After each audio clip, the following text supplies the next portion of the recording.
नमस्कार दोस्तों, स्वागत है आपका एक नई कहानी में। और यह कहानी बहुत ही इंटरेस्टिंग होने वाली है, इसलिए इस कहानी को पूरा अंत तक जरूर सुनें। कई बार हमारी जिंदगी की कड़वाहट इतनी अधिक होती है कि इंसान अपना संतुलन भी खो बैठता है और गलत निर्णय लेने से भी अपने आप को नहीं रोक पाता है। मेरे ही स्कूल की एक अध्यापिका ने अपने पति की प्रताड़नाओं से तंग आकर अपना अंत कर लिया था। इस खबर ने मुझे आज अंदर तक झकझोर कर रख दिया था। बहुत ही अच्छी, सुंदर, सुशील और बुद्धिमान थी निधि, लेकिन उसकी नियति उसे कहां से कहां लेकर चली गई, सोचकर मेरी पलकें गीली होती जा रही थी।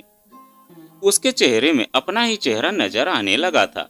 कैसे सह गई वो सब? मैं आज अपने अंतर्मन में खुद से ही सवाल किए जा रही थी।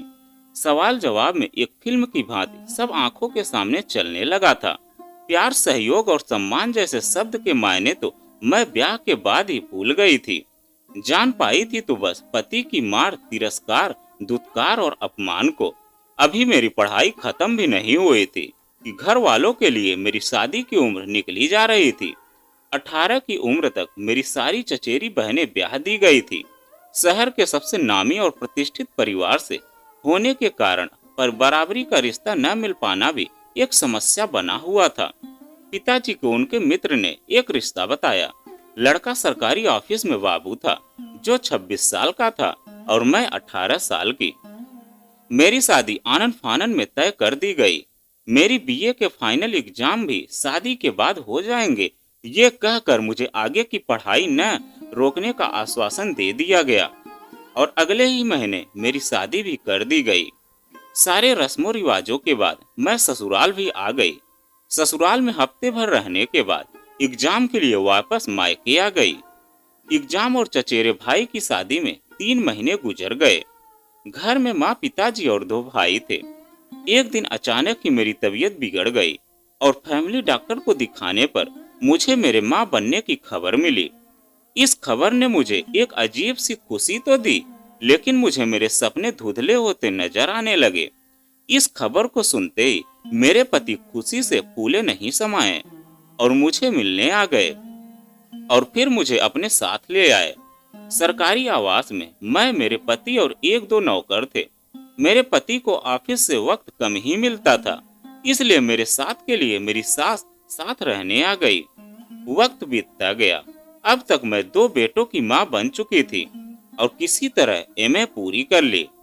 2 छोटे बच्चों को संभालने का दायित्व बताकर आगे पीएचडी करने का ख्वाब मुझसे छीन लिया गया था और घर और बच्चों को संभालने में लग गई थी। इसी बीच हमारा स्थानांतरण दूसरे जिले में हो गया और हम नई जगह पर आ गए। मेरे पति देर रात जब ऑफिस से लौटते तो डिनर के बाद थोड़ी शराब पीते थे और मुझसे भी साथ देने को कहते और मेरे मना कर देने पर मुस्कुरा कर कहते, तुम पियोगी तो तुम्हारा धर्म भ्रष्ट हो जाएगा ना। मेरे पति की बातों से या व्यवहार से मुझे अच्छा नहीं लगता था। नई जगह पर आने के कुछ ही दिनों बाद मेरे पति के व्यवहार में मेरे प्रति बदलाव आने लगे। मैंने इसका कारण यहाँ तक कि अत्यधिक व्यस्तता ही समझकर स्वयं को दिलासा देना ही उचित समझा और कुछ ही दिनों बाद उनका व्यवहार मेरे प्रति एकदम खराब हो गया। किसी बात पर असंतुष्ट होने पर गर्म चाय, खाना, पानी, शराब जैसी चीजों का मेरे ऊपर फेंक देना अब उनकी आदत में शामिल हो चुका था। अक्सर वजह बेवजह उनके हाथ मुझ पर उठने लगे थे। मैं कारण जानने का जब भी प्रयास करती 2-4 थप्पड़ खाती और खामोश हो जाती। एक रात मैं सारे काम खत्म करके अपने बच्चों को सुला ही रही थी कि कॉल बेल बजी। बाहर जाकर देखा तो मेरे पति शराब में धुत मुझे 1000 गालियां दिए जा रहे थे। आगे बढ़कर मैं उन्हें संभाल कर बेड तक ले आई, उनके जूते निकाले और नशा उतरने के लिए कॉफी भी ले आई। सुबह पूरे होशो हवास में उन्होंने मुझे मायके चले जाने को कहा।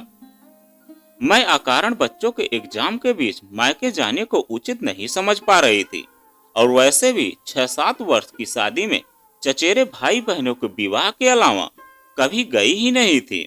फिर कैसे आज? और मैंने ना जाने का निर्णय सुरक्षित कर लिया था। अब तक मेरा उनसे मार खाना, तिरस्कार सहना मेरी नियति बन चुकी थी और मुझे अब घर के नौकरों से बेवजह अपने पीटे जाने पर शर्म भी नहीं आती थी। और रोज रात शराब पीने के बाद घर में हंगामे का होना आम बात हो चुकी थी। दोनों बेटे सहमे से रहने लगे थे। एक रात मैं अपने पति का इंतजार करते करते बच्चों के पास ही सो गई और ये सोचा कि किसी कारणवश मेरे पति ऑफिस में ही रुक गए होंगे, जैसा कि किसी जरूरी कारण से करते भी थे। और सुबह जब अपने कमरे में पहुंची तो देखा मेरे पति ऑफिस की एक लड़की के साथ हम बिस्तर हैं। मेरे पैरों के नीचे से जमीन ही सरक गई। मेरे जिस्म के एक एक घाव मुझ पर मेरी समझ पर तंज कसते हुए नजर आ रहे थे और बीते सालों के हर सवाल का जवाब भी मेरे प्रत्यक्ष ही थे। मैं जल्दी से बाहर आ गई और खुद को संभालते हुए बच्चों को तैयार कर स्कूल को भेज दिया। बिना किसी शर्म झिझक या किसी भी गलती के एहसास से कोसों दूर दोनों ब्रेकफास्ट करने की टेबल पर बैठकर मुझे किसी नौकर की भांति आदेश दिए जा रहे थे। मैं भी किसी स्वामी भक्त नौकर की भांति सेवा में थी। टेबल से उठते ही मेरे पति ने मुझसे कहा, तुम मायके चली जाओ, मैं तुम्हारी मनहूस शकल भी नहीं देखना चाहता। मैंने धीमी आवाज में कहा, मैं मायके नहीं जाऊंगी, चाहे कुछ भी हो जाए। और फिर मायके में मैं अपने घर वालों से आने का कारण क्या बताऊंगी? आपकी इज्जत पर धब्बा लगेगा। मेरा इतना कहना ही था कि उनके लात घूंस से मुझसे मिलने लगे और जब तक थक गए तो किसी मरे हुए जानवर की तरह मेरे सिर के बालों से मुझे खींचते हुए घर के बाहर लाकर उठाकर पटक दिया और कहा, न जाने का बहाना बनाती है और मुझे इल्जाम देती है। तभी एक नौकर मेरे बचाव में मेरे सामने आकर खड़ा हो गया और बोला कि साहब जाने दे, मेम साहब को बहुत चोट लग गई है। साहब माफ कर दीजिए, अभी कुछ उल्टा पुल्टा हो गया तो साहब। अभी बात उसकी पूरी भी न हुई थी कि अब रहने भी दो ना, मान जाएगी न यह औरत आपकी बात। इतनी मार कम नहीं थी और अब ऑफिस जाने के लिए हम लेट हो रहे हैं। उस साधारण गोरे रंग की छोटे कद काठी की लड़की ने कहा। मैं अब तक उसका नाम भी नहीं जान पाई थी। शाम को जब मेरे पति लौटे तो मैंने माफी मांगते हुए कहा कि मुझे यहीं रहने दे, मैं कुछ भी नहीं बोलूंगी। आप जो भी करना चाहते हैं कीजिए, मैं आपके खुशियों में बाधा नहीं बनूंगी। इतना कहते ही मेरे पति का गुस्सा 7वें आसमान पर चढ़ गया और मुझ पर लात घूंसे की बरसात होने लगी। दोनों बेटे रोते और डरे हुए आकर मुझसे लिपट गए और बोले, पापा माँ को नहीं मारो, प्लीज मत मारो, ऐसा कहने लगे। अब हाथ बेटों पर भी उठ गए थे। ठंड रात में मुझे दोनों बेटों सहित घर से बाहर निकाल दिया गया और कहा कि तेरे लिए इस घर में कोई जगह नहीं है। हम तीनों दरवाजों पर बैठे ठंड से कांपते रहे। सुबह जब नौकरों ने दरवाजा खोला तो हम अंदर गए। ठंड की वजह से मेरे दोनों बेटे बुखार की चपेट में आ गए थे। बेटों को दवा दी और शाम को जब मेरे पति घर लौटे तो घर खाली दिखने पर पता चला कि बेटों की तबीयत खराब है। मैं भी वही हूँ। मेरे पति उस कमरे तक आ पहुँचे और उन्हें देखने के बाद हम तीनों ही फिर मार या घर से निकाले जाने के भय से कांपने लगे। लेकिन वो आज माफी मांगते हुए कहने लगे, मुझे माफ कर दो। ना जाने कहाँ की पाप मेरे सर पर सवार हो जाता है, जो मैं अपने बच्चों के साथ, अपनी ही बीवी के साथ कैसा अन्याय करता हूँ। मुझे माफ कर दो। आज लगा जैसे एक पल को दुनिया ही बदल गई। खाना भी उसी कमरे में मंगवाया और सभी के साथ खाकर सो गए। सुबह बड़ी खुशी खुशी ऑफिस भी गए। एक हफ्ते तक सब कुछ नॉर्मल रहा। एक क्षण को लगा कि शायद अब ईश्वर को मुझ पर और मेरे बेटों पर उसे तरस आ गया। रविवार की शाम रीतू, जो वही नर्स थी, अपनी कर्कश आवाज से डॉक्टर मिश्रा पुकारते हुए हमारे बेडरूम तक आ पहुंची थी। मैं उसे देखकर स्तब्ध थी। उसने मुझसे बड़ी ही बदतमीजी से पेश आते हुए मुझसे पूछा कि तुम अभी तक अपने पिल्लों को लेकर गई नहीं, कब छोड़ोगी हमें? सर दर्द बन गई हो, दुश्मन हो तुम हमारे सुख चैन की। मैं या तुम हमारी जिंदगी में जहर बनी हो, मैंने रीतू से कहा। और तभी हाथ में शराब के गिलास लिए मेरे पति हम तक आ पहुंचे और मुझ पर बदतमीजी से बात करने का आरोप देते हुए गिलास की शराब मेरे मुंह पर फेंक दिया और मुझसे माफी मांगने को कहने लगे और मेरे मना करते ही मेरे ऊपर लात घूंसे पड़ने लगे। अब तक मैं सारे सवाल के जवाब खुद ही पा चुकी थी और मेरे पास अब सिर्फ दो ही विकल्प थे। एक कि मैं सब सहती रहूं, दूसरा सब छोड़कर भाग जाऊं। लेकिन मैं अपने माँ, पिताजी और भाइयों को किसी तरह का दुख नहीं देना चाहती थी, इसलिए मैंने सब सहने का रास्ता ही चुना। अब मेरे घर की कहानी हर जुबान पर थी। अब मुझे किसी से भी शर्म भी नहीं आती थी। मैंने सबको अपनी नियति मानकर खुद में सहने की हिम्मत दिन प्रतिदिन बढ़ाने में जुट गई थी। और अब मेरे शरीर पर मेरे पति के साथ रीतू भी हाथ साफ करने से ना चूकती थी। अब तक किसी को मेरे हाथ पांव टूटने या मरने का खौफ भी न रहा। नौकरों को मेरे पास जाने और दवा न देने की सख्त हिदायत थी।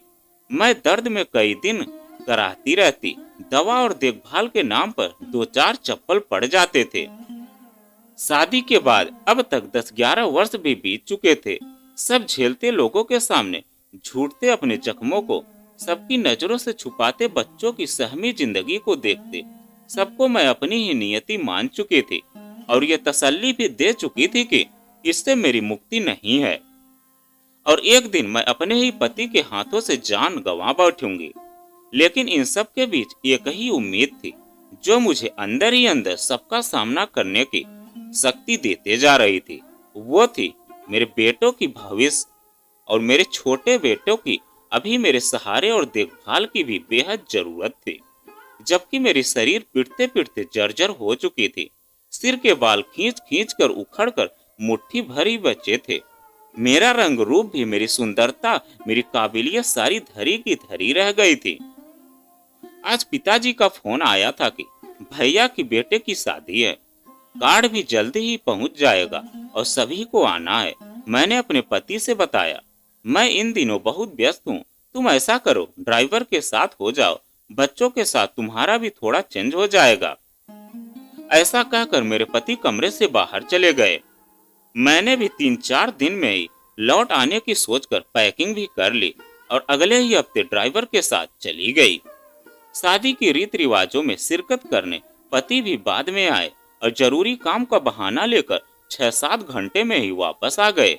शादी के सकुशल बीत जाने के बाद पिताजी भैया ने मुझसे जिद करते हुए कहा कि थोड़े दिन और रुक जाऊं, वैसे भी छोटी, तुझे वक्त ही कहाँ मिलता है आने का। दोनों भाभियां भी यही कहकर कुछ दिन के लिए रोक लीं। पिताजी और भैया को भी किसी काम से दूसरे शहर जाना था और रास्ता मेरे शहर से ही होकर के जाता था। निश्चय ये हुआ कि हफ्ते भर बाद मुझे छोड़ते हुए अपने काम के लिए आगे चले जाएंगे। एक हफ्ते बाद हम सब साथ अपने पति के घर आ गए। पिताजी और भैया ने हमारे सारे सामान के साथ घर में छोड़ा और बिना खाए पिए आगे बढ़ गए। मैं अपने कपड़े बदलने के लिए बैग खोलने ही वाली थी कि मेरे पति रीतू के साथ आए और मुझे देखकर मुझ पर चीखने चिल्लाने लगे। मेरे कुछ ना कहने पर मुझे खूब पीटा। मारपीट की आवाज सुनते ही दोनों बेटे मेरे पास आ गए और 2-4 उन दोनों को भी लग गई और आज फिर हमें घसीटते हुए घर से बाहर निकाल दिया गया और दोनों अपने बेडरूम में चले गए। मैं हमेशा की तरह दरवाजे की सीढ़ियों पर बैठी दोनों बेटों को सीने से लगाए अपने भाग्य को कोसते हुए आंसू बहाए जा रही थी कि मैंने देखा पिताजी और भैया मेरे सामने खड़े हैं। मैं अचकचा सी गई और हैरान परेशान झट उठकर आंसुओं को छिपाते हुए दरवाजों को खोलने का प्रयास करने लगी। लेकिन भैया और पिताजी मुझे ऐसा देख समझ ही नहीं पा रहे थे कि ये सब क्या है। अभी तो सब ठीक ही ठाक है, छोड़कर चले गए थे, आखिर ये सब क्या है। मेरे दोनों बेटे फपक फपक कर रो पड़े। नाना नाना कहते पिताजी से जा चिपके। भैया ने भी उन्हें गोदी में उठा लिया और आंसू पोंछते हुए पूछा, ये सब क्या है। मेरे छोटे बेटे ने रोते हुए भैया से कहा, मामा जी, पापा ने मम्मी को बहुत मारा है और पापा अक्सर ही मारते रहते हैं। जब भी रीतू आंटी आती हैं, पापा और ये काली वाली आंटी बहुत गंदी हैं और इसी के कहने पर हम सब भूखे ही घर से बाहर कर दिए जाते हैं। पानी पर से ठंड रहे, हम बाहर ही मम्मी की गोदी में चिपके रहते हैं और रामू अंकल घर का नौकर चुपके से साल और कुछ खाने की चीजें लाते हैं। हमें यहाँ बहुत बहुत डर लगता है। पिताजी और भैया की आंखें गुस्से से लाल हो रही थी। भैया गुस्से में दरवाजे को खटखटाने लगे और जोर जोर से मेरे पति का नाम लेकर बुलाने लगे। दरवाजा खोलो नहीं तो तोड़ देंगे, भैया ने गुस्से से कहा।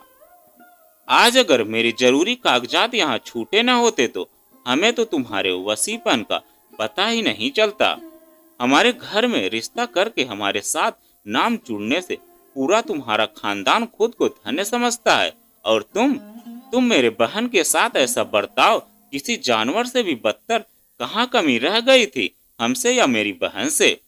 तुम इतनी निष्ठा दिखाओगे हमने तो कभी सपने में भी नहीं सोचा था। भैया का गुस्सा इतना बढ़ गया था कि उन्होंने मेरे पति के गाल पर जोर का तमाचा दे मारा। ये देख रीतू सामने आकर लड़ने लगी भैया से। पिताजी ने जोर की फटकार रीतू को लगाई और मेरी तरफ देखते हुए मुझसे कहा कि छोटी, तुम अपने और बच्चों के जरूरी सामान लो और यहाँ से चलो। हम यहाँ 1 मिनट के लिए भी तुझे नहीं छोड़ेंगे। तुमने बहुत सह लिया हमारे अनजाने में, लेकिन अब बिल्कुल भी नहीं। मैंने भी अपने सर्टिफिकेट्स और बेटों के रिजल्ट्स और उनके कुछ कॉपी किताब बैग में डाले और जो बैग लेकर लौटी थी वही बंद कर भैया ने गाड़ी में रखवा दिए। जब हम गाड़ी तक आए तो हमारे घर के नौकर, हमारे पड़ोसी जो गाड़ी के पास ही खड़े थे, उन्होंने सारे हाल से भैया और पिताजी को अवगत कराया। उसके बाद हम सबको अपने साथ लेकर गाड़ी में बैठ गए। पिताजी मेरे बगल बैठे, मेरे आंसू पोंछते और खुद भी रोते रहे। भैया बेटों को संभालते रहे। पिताजी ने ड्राइवर से घर वापस चलने को कहा।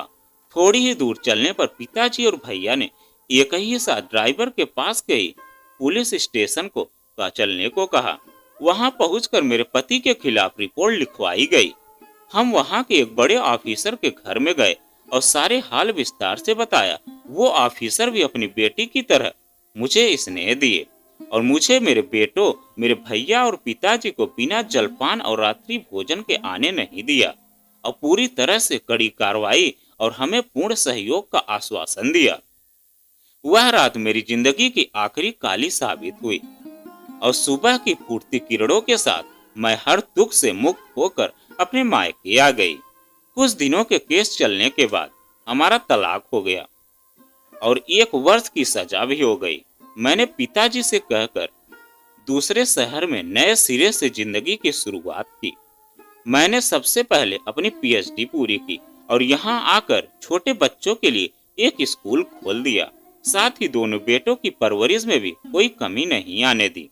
वक्त के साथ मैंने स्कूल के बाद एक गर्ल्स कॉलेज खोलकर स्वयं को व्यस्त रखते हुए हमेशा लड़कियों को अपने पैरों पर खड़ा होने की शिक्षा देने का प्रयास किया और दोनों बेटों को उच्च पदों पर कार्यरत देखकर हमेशा ही ईश्वर का धन्यवाद किया। दीवार पर टंगे कैलेंडर को पलट दिए जाते हैं, लेकिन उन हर पन्नों के बीच खुशियों और गमों के दिन भी किसी लाश की तरह दब कर रह जाते हैं। मैं भी अब उस भयावह जिंदगी को अपनी ताकत बनाकर जीने की आदत डाल चुकी हूँ और जिंदगी की कड़वाहट में से कुछ बूंद अमृत की तलाश में मासूम बच्चों के साथ ही जिंदगी गुजार रही हूँ और अपनी ही दुनिया में खुश हूँ। तो दोस्तों, यह कहानी आपको कैसी लगी कमेंट में लिखकर जरूर बताइएगा। अगर आप हमारे चैनल पर नए हैं तो प्लीज चैनल को सब्सक्राइब कीजिएगा और वीडियो को एक लाइक कीजिएगा। तो चलिए मिलते हैं एक नई कहानी के साथ में एक नए वीडियो में।